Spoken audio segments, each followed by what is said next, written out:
I'm concerned that social media is an important driver of that youth mental health crisis. People like with the filters are like people with the unimaginable bodies that are all fake. Perfect. All fake and perfect. And it's like, why can't that be me, you know? 42% of Gen Zers said they could not stop using social media if they tried. The most common words they associate with platforms like Facebook and Instagram: depressed, angry, and alone. We've all heard people say that Gen Z is addicted to social media, but is this just something people like to claim, or is it really true? This video explores the answer to that. But right off the bat, it's clear to see how destructive social media can be and how much damage it's already done to Generation Z. And by the way, I'm technically part of Gen Z too, so when I speak to you, I speak to myself. I'm Visual Venture, and make sure you guys watch the whole video because it unpacks a lot. Damage to the brain and the body.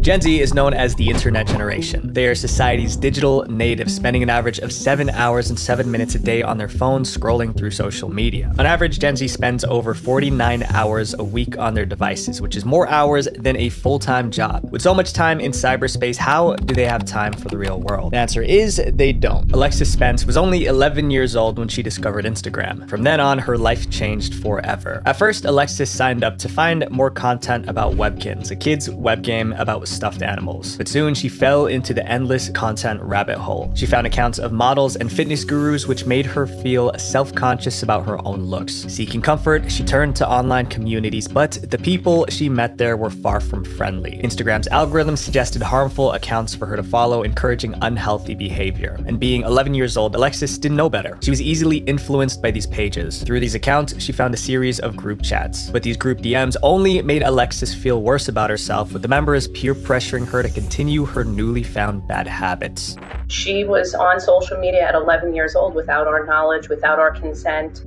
And from there, she very slowly withdrew, and piece by piece, we began to lose our daughter. And by 12, Alexis was completely addicted to her phone. She started drawing artwork of herself crying with her phone nearby, along with self-depreciating comments written on the paper. This was when her parents realized just how bad social media was for their daughter. They tried parental controls on her phone to block her from going on Instagram. They even tried taking her phone away, but that only angered Alexis, causing her to punch a hole in the wall. Whatever her parents did, it didn't matter. Alexis had an addiction. She secretly went online at night, creating alternate emails and accounts, hiding them from her parents. She even downloaded an app that disguised Instagram as a calculator, so her parents didn't know she still had it on her phone. By the age of 15, the negative influences of social media had become so detrimental to her health that she was hospitalized. She spent 2 weeks in a ward without access to her phone or the internet. And that's when her parents believed they found the root of Alexis's problems: social media. So I believe that Alexis's parents are also to blame. But there's no doubt that social media has added a completely new element to parenting that was never there before. According to a survey by McKinsey and Company, 27% of Gen Zers said that social media has negatively impacted their mental health. But despite how badly social media affects our lives, we can't seem to put down our devices. That's because social media stimulates our brain like substances would. When scrolling through your phone, you get short bursts of dopamine, the feel-good hormone that creates the feeling of pleasure. And since social media is an endless scroll of content, it's like an endless supply of dopamine. But the problem is, this feeling becomes your norm. Since Gen Zers are so used to this constant stream of dopamine, when they don't have it, everything feels wrong. This is what creates the addiction. When they don't have it in their day-to-day life, away from their screens, they feel much worse than they normally would, as if they're having a come down.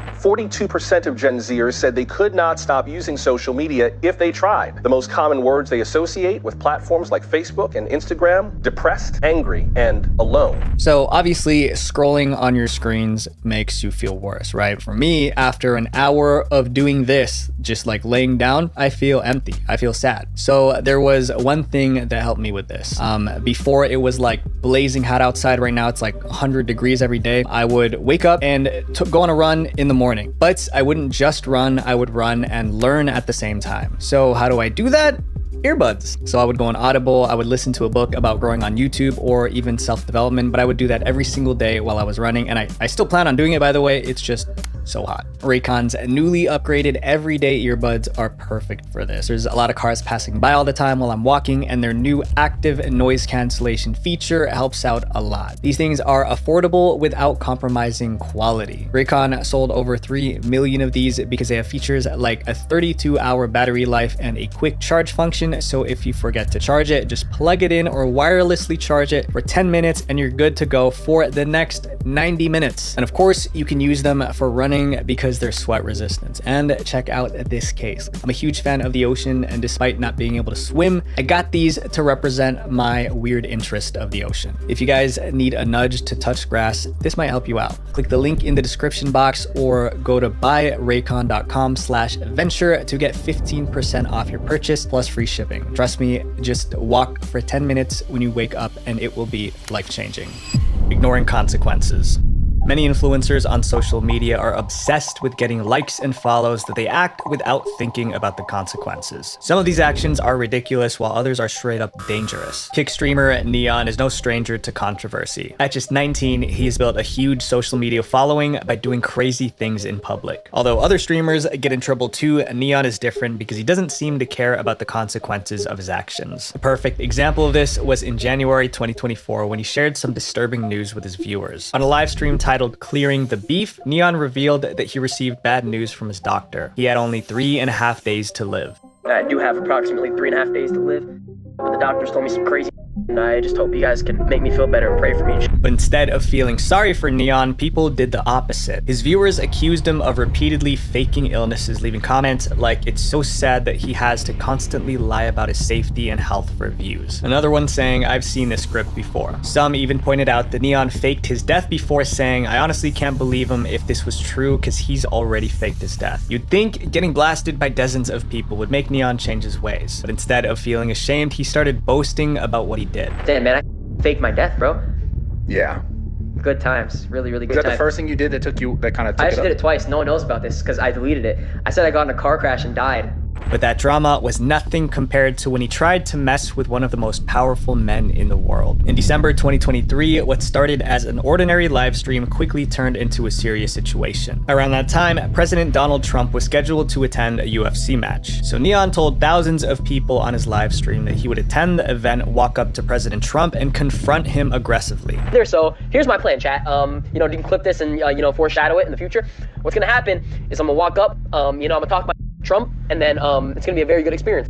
I don't care if the Secret Service is there. I'm gonna talk.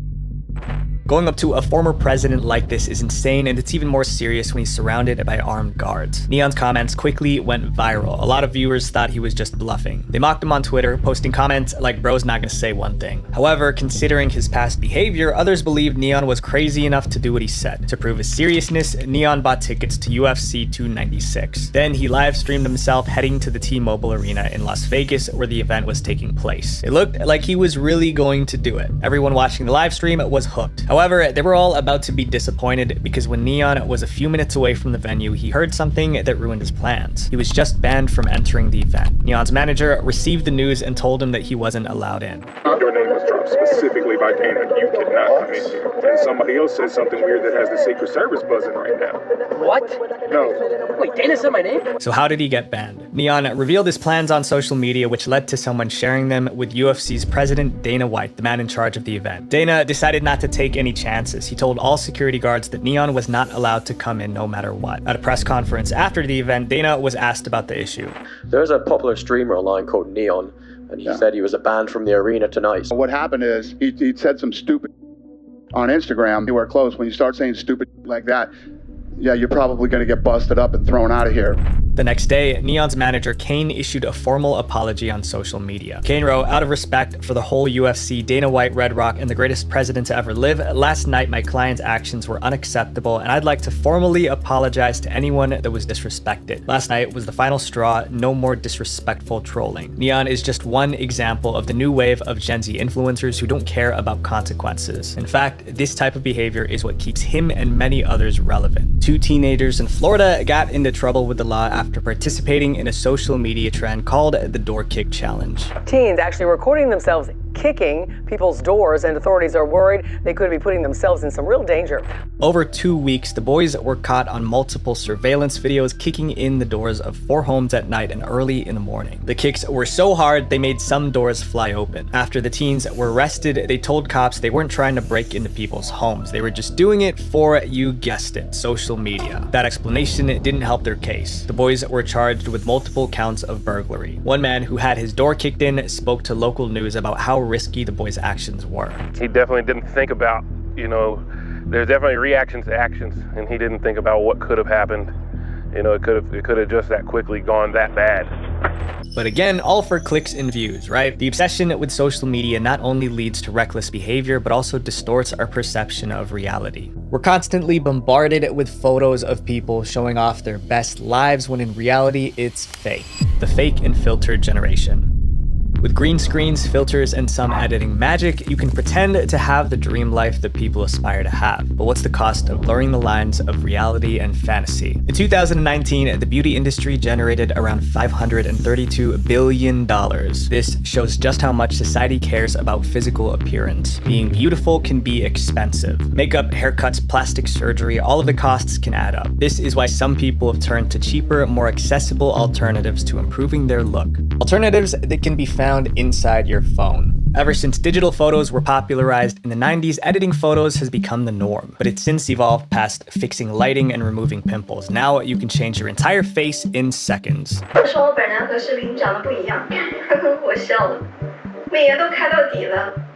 In a survey by the City University of London, it was found that over 90% of young people in the US, UK, and France use filters. Meta, the company behind Instagram and Facebook, have also reported that over 600 million users have used filters. But with so many people relying on filters nowadays, how do we know what's real and what's not?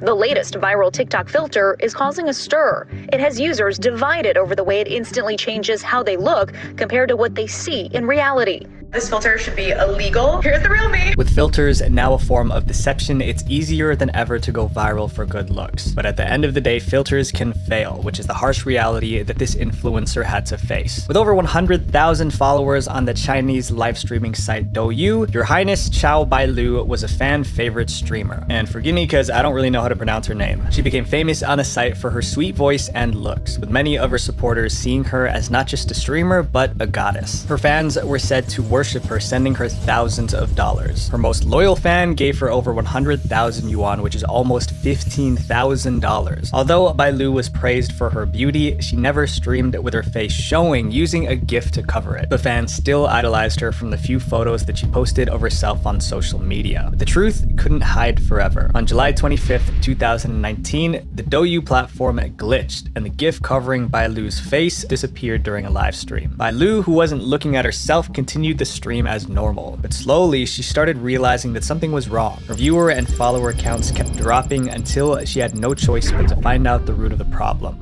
And that's when she realized that her real face was being broadcasted to her viewers. The beautiful woman that fans had been obsessing over didn't exist. Bailu filtered herself to the point where she looked like a different person. To make things worse, she also lied about her age, appearing to be in her 20s or early 30s, but she was actually 58 years old. Insane. Not only did Bailu filter her pictures, she also made false claims. During her live streams, she would entice viewers to send money by setting donation goals to see her face. She would make comments like, "I can't show my face until I get a certain amount because I'm a good-looking host." Some fans donated over $14,000 worth just to try and get her to remove the GIF. Everything about her was a lie, and fans were not happy. Many of them ended up unfollowing her or requesting refunds for the donations that they gave her. She was even banned off platforms like Weibo after the controversy. But your face isn't the only thing you can change. In fact, editing your body is just as easy and sometimes even harder to detect. Karina Irby is a fitness influencer with over 1.3 million followers on Instagram. She shows off her workout routines, lifestyle content, and most notably, body positivity. Her most popular Instagram posts are pictures of her in bikinis showing off her cellulite and other so-called flaws. In these posts, she would always encourage her followers to embrace their natural selves and not fall victim to societal beauty standards. She has built her entire online presence around being open, transparent, and honest with her viewers. She's even made a post calling out people who Photoshop themselves, where she did a side-by-side comparison comparison of her photos with and without editing. In the caption, she wrote, "We create our own beauty standards. Be the change you want to see." But words are just words. In this case, Karina's actions revealed that she may not be who her fans thought she was.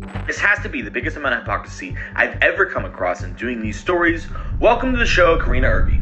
On May 10th, 2023, John Dorsey, otherwise known by his online handle GoobU2, posted this video exposing Karina for editing her photos. John is a content creator and fitness coach himself, and his content focuses on telling the truth behind popular influencers in the fitness space. John did an analysis of her posts and found something surprising. He spotted multiple editing fails where tables, walls, and other structures near her waist area were bent, alleging that they were morphed. John also goes on to criticize Karina for being a hypocrite who openly bashes people who edits their photos while she does the same thing. He also calls her out for building a brand on being real yet being fake herself. Like most internet controversies, Karina's Photoshop fails were soon forgotten. But a few months later, on October 1st, 2023, John returned with yet another video on Karina. A body positive influencer that has been outed for editing her photos on my page again? Karina Irby. John also revealed that after his first video, Karina's legal team sent him a cease and desist letter, but he had no intention of following it. In this video, he once again showed another case of Karina editing her picture, which was recent. You edited this photo so much, it warped space and time. This time, Karina actually responded directly to the allegations. She posted these two stories on her Instagram admitting to her editing fail. She claimed she was trying to remove a slip-up, which is why the windscreen in her photo was warped. She also wrote, "In my defense, this edit doesn't do anything flattering to my body." With so many influencers faking their beauty, what impact does this have on the internet generation? According to research conducted by the Dove Self-Esteem Project, by the age of 13, 80% of girls have downloaded an app or filter to change their physical appearance. The City University of London also reported that out of a group of 175 participants with an average age of 20, 90% of them have admitted to using filters or editing their photos. This shows that influencers like Bailu and Karina actually make an impact. To look more like the stars they see online, Gen Z edits their faces and bodies. Then they compare themselves to the fake version they created, hurting themselves even more. People like with the filters are like people with the unimaginable bodies that are all fake. All fake and perfect, and it's like, why can't that be me, you know? There are millions who look up to influencers thinking that they can trust them, and having faith in them can lead to much worse than what we've seen already. Trusting the wrong person. Since they were young, Gen Z has used Instagram, Snapchat, TikTok, and YouTube to get news and understand the world. That's why most of them trust the influencers they follow on these platforms. However, influencers aren't always honest or reliable, and they can mislead their followers in many ways. Unfortunately, many people learn that lesson the hard way thanks to the Save the Kids scandal. Save the Kids was advertised as a cryptocurrency with a noble cause. The creators of the token promised that part of the money made from selling the tokens would be donated to kids' charities, hence the name Save the Kids. It seemed like a win-win situation. Buying the coin could make you money while also helping kids in need. Even though the story sounded good, there were many red flags about this project from the start. First, the creators of the token wanted to stay anonymous. They called themselves Manny and H and said they couldn't reveal their full names for legal reasons. But that wasn't the only shady thing about this project. It was really skeezy from the beginning and sketchy because their logo matched the Save the Children logo, which is like an actual charity that, so they basically copied it and said, "We're saving the kids." Like a knockoff brand. Of course, after so many stories of crypto scams, Gen Z was skeptical about investing in a new token with anonymous founders. However, all that skepticism disappeared when Save the Kids was endorsed by several social media influencers. My name's Frazier. My name's Jarvis. I'm Tico. I'm Reiska. I'm Nikon. And I support Save the Kids token. Save the Kids token. Save the Kids token. Save the Kids token. Save the Kids token.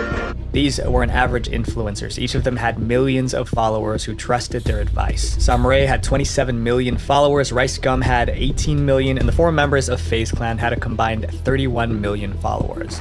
And the point is, they're telling their fans, if you're a fan of me, you're gonna be a fan of this coin. Many followers, trusting their idols, decided to buy the coin, most of these fans being teenagers. The price of the coin started to rise as more and more people bought it. However, it soon became obvious that the project was anything but trustworthy. Shortly after the token launched in June 2021, something strange happened. Within days, the price of the token fell from 2 cents to less than half a cent. And by July, the price dropped to around 0.00138. This sudden drop in the price of a popular token could only mean one thing. It was a pump and dump scheme. The first day it pumps and immediately it dumps, all the way to negative 90%.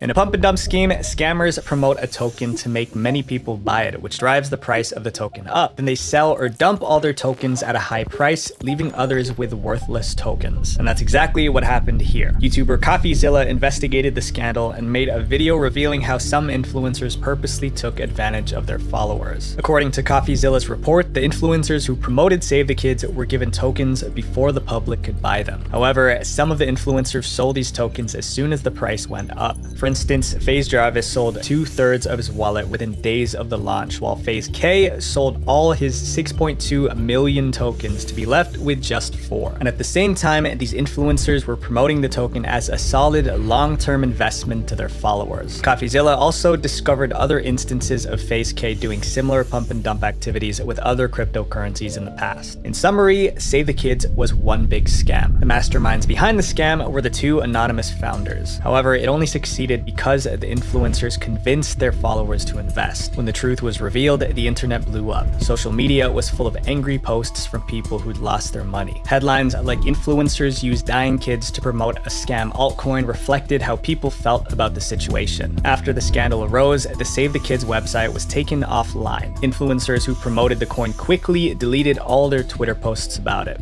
These brave influencers who got their fans into this, they peace out, they delete all their posts, and basically pretend like it never happened. FaZe Clan quickly distanced itself from the scandal, suspending their members who promoted the project. And FaZe K, who was allegedly involved in similar situations, was kicked out of the group entirely. Some influencers tried defending themselves, claiming that they weren't aware it was a scam. Others stayed silent, hoping the storm would pass, but the damage was already done. If you weren't sure that it wasn't going to be a scam, why promote it to your followers? In the end, these fans felt deceived by the very influencers they looked up to. This was just one of the many ways social media negatively impacts Gen Z. Another is the portrayal of perfect lives. We've already seen this in our earlier chapters, but this time it's driving Gen Z to take drastic measures to change their appearance.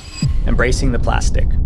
Filters and Facetune may be able to change your face on social media, but what happens when you take things offline? For some Gen Z that can't accept who they are, there's only one other option: plastic surgery. Many content creators have gone viral for their beauty and become the faces of platforms like TikTok and Instagram. Widely considered some of the most attractive people on the internet, these types of influencers all have relatively similar features: sharp jawlines, small noses, and full lips. But not everyone can naturally have these features, so some Gen Z have taken it upon themselves to try and create the perfect face. Mia Dio was born on May 14th, 2001 in Miami, Florida. Ever since she was young, she hated how she looked. So in her teens, Mia started undergoing cosmetic procedures. On December 4th, 2022, Mia uploaded a video titled "I Was Ugly Until I Spent Over $30,000 on a New Face." The video went viral and has over 2 million views. In the video, Mia talks about the procedure she underwent to transform her face because she felt like she was ugly and in need of an extreme makeover. She started her first procedures at age 16 using a fake ID. First, she started with lip fillers, but it gradually turned into a total redo of her face. Since then, she's gotten many refills of Botox, jaw surgery, and a whole list of other procedures. In the video, Mia also admits that her low self-esteem contributed to getting these procedures. So before you judge me, I don't really care because based off of this video, I am obviously my worst judge. You cannot outjudge me more than I have judged myself in this life. But the comments brought up an interesting point. Mia's face after her surgeries looked very similar to other famous models and influencers. Procedures are all characteristics of the basic face that has become the social media standard. And with Mia born in 2001, she's a prime example of Gen Z's fixation with what they see online. And Jolene is another influencer who took this addiction to the next level. Jolene Dawson is an Australian musician and influencer who is right on the cusp between Gen Z and millennial. Back in the late 2010s, Jolene became obsessed with the Bratz doll trend. Jolene spent over $150,000 in cosmetic procedures to look like a real-life Bratz doll. She documented her new look on her YouTube channel and Instagram profile. But a few years into her new look, Jolene got bored and found a new aesthetic to obsess over. At the time, animal-like looks were trending all over social media. People were comparing their faces to various different animals like foxes, bunnies, and most commonly, cats. I talk about this in more detail in my video, The Disturbing Rise of Brain Rot Content for Kids. kids. You guys should check it out. The cat-like look has always been a thing, usually done in the form of cat eye makeup. But Jolene wasn't satisfied with just using makeup. She wanted her bare face to resemble an actual cat, so she spent over 10,000 pounds for procedures to give her a cat-like snout and flare out her nostrils. In an interview with The Mirror, Jolene said that she's never felt more like herself, and that she decided to pursue this new look after deciding that her social media accounts needed a revamp with a new look and new content. She also says that she hopes her transformation can inspire young people. It's ridiculous to think that she's inspiring these young kids in a good way. And on top of that, Jolene's way of life isn't sustainable, it's expensive. When beauty trends shift, what's stopping Jolene from getting more procedures to fit the new look? With so many influencers on social media boasting about plastic surgery, Gen Z has also found themselves in the surgeon's chair. In the American Society of Plastic Surgeons 2023 report, it showed that plastic surgery procedures are on the rise mainly because of Gen Z, with 25% of Gen Z reporting that social media had a negative impact on their self-image. It's no surprise that so many of them have sought out extreme methods to try and love themselves. But there's another side to Gen Z, the other half of people who don't care about how they look. Now this problem is much worse. Isolation, the loneliness epidemic. In 2019, we were forced into a stay-at-home crisis that kept us isolated for 1 year. For some kids and teens, this was during an important time in their lives. Graduations, proms, college, all of that was stripped away from them. All they had for social interaction were their devices. But what impact did it have on them? Loneliness has become a major problem. 73% of Gen Z reported that they feel alone either sometimes or always. A study from the University of Chicago showed 45% of Gen Z found it difficult to maintain relationships with their friends during the stay-at-home crisis. Social media offered a low-maintenance way for Gen Z to stay connected. They were able to carefully curate their responses to their friends or develop a persona that they like more than who they are in real life. And even after the crisis ended, Gen Z continued to isolate themselves. With so many Gen Zers becoming lonelier and lonelier, this has caused a spike in hikikomori. This is a Japanese term that describes social recluses who isolate themselves indoors, usually only being accompanied by the internet and their devices. In other words, they're hermits. While these caged birds perhaps dream of spreading their wings, Yusuke has no desire to join them. Instead, he avoids all contact with the world beyond the tiny room he's barely left in the last decade. He's a hikikomori.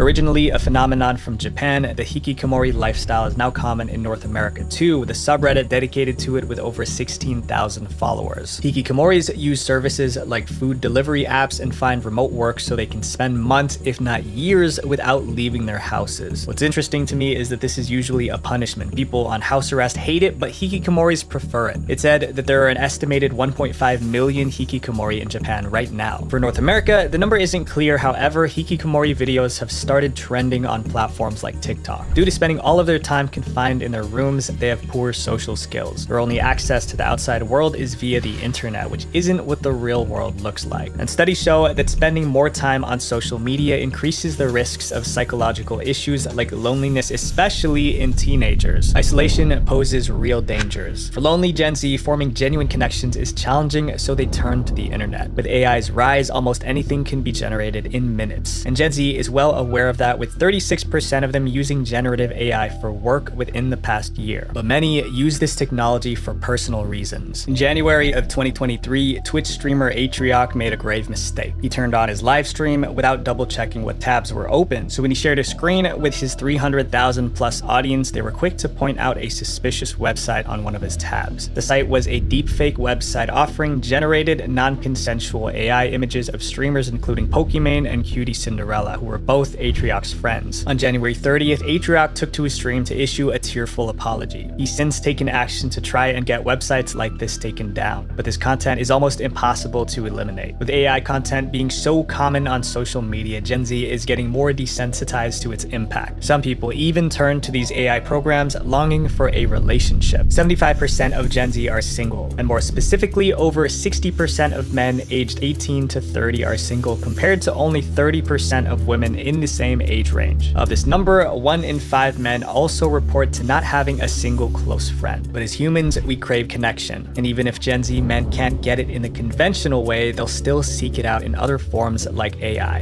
Friend, it's an AI girlfriend. So it learns from you. It learns what you like and what you don't like, what kind of pictures you like, what kind of pictures you don't like. AI girlfriends have become much more common, especially among the Gen Z age range. Not only are they perfect for people who struggle with dating, but they're also fully customizable. It's essentially the Build-A-Bear for girlfriends, which in this loneliness epidemic sounds like the perfect solution. One of the most popular AI dating apps is Replica. Released in November 2017, Replica is an AI chatbot that lets users form relationships with AI avatars called replicas. Over the years, Replica has rapidly grown in popularity. It's estimated that the app had over 2 million active users in 2023, with 500,000 of them being paying users. Aside from just chatting, Replica also has features like augmented reality, letting users place their replicas into real-world scenes using their cameras. I'm in a great mood, actually. I'm glad you're here. I miss you. I miss you too. Replicas don't just offer personalized conversations. They can engage in intimate chats via text or photos, making users see them more than just chatbots, but romantic partners. On the Replica subreddit, countless users admit they've fallen in love with their replicas. And you might be wondering, how did these people get to this point? The answer lies in Replica's clever marketing strategy. Many Replica ads have popped up all over social media platforms that promote the app as an alternative for real dating. Replica is able to make a profit from capitalizing off of socially isolated Gen Z. And with 79% of Gen Z feeling exhausted from traditional dating apps, programs like Replica become way more attractive. You can get all the benefits of talking to a romantic partner without needing to put in as much effort. And if you're interested to know more about this epidemic, I also created a video on the depressing rise of AI girlfriends. Although social media contributed to the Gen Z loneliness epidemic, it's also taught people to do terrible things in real life, built for bad behavior. There's a formula for going viral on social media, and sometimes it requires doing something outrageous that people can't help but watch. Trends come and go every day. One of the easiest ways to gain views is by hopping on a trend at the right time, but some trends can be terrible. It's where TikTok users would dress as victims of global tragedy and inappropriately sing or dance on screen. In 2020, there was a TikTok trend going around where creators would dress up as victims of major historical tragedies. In these videos, people would wear makeup to replicate what people looked like during those times. But insensitive trends are far from rare when it comes to social media, especially TikTok. Back in 2021, there was a trend called devious licks. In the trend, students would attempt to steal items from their school or damage school property. The point of the trend was to commit a devious lick, which was just an act of theft. The trend was one of the most popular ones of the year, but things soon got out of hand with students trying to steal things like toilets or sinks from their school bathrooms. TikTok is a daredevil. We've had middle schoolers that go in the bathrooms and go on TikTok and then, oh, we're going to do this. They will tear down bathrooms and things like that. Our brains are dying. Since these teens are so used to imitating the behavior that they see on apps like TikTok, they become blind to the consequences. The Borg trend, which I'm going to briefly talk about because of YouTube's policies, was a trend which involved filling large water containers with mixed drinks. This became popular on TikTok, and in March of 2023, 46 students were allegedly rushed to the hospital due to excessive intake. So how do we steer Gen Z or ourselves in the right direction? Despite all the negatives, social media is a powerful tool for Gen Z. I'm talking to you right now because of it. Social media itself isn't the enemy. I admit I get caught up doom scrolling, seeing what my old classmates are up to, or refreshing X to see the latest news. But there are ways to consume content in a healthier way. I'm not sponsored by them, but I use the app OneSec to help me consume content more mindfully by adding a delay before opening apps like Instagram. It's helped me out a lot, and I hope it will help you out too. My friends, if you stop scrolling endlessly, you'd be surprised at what you can achieve.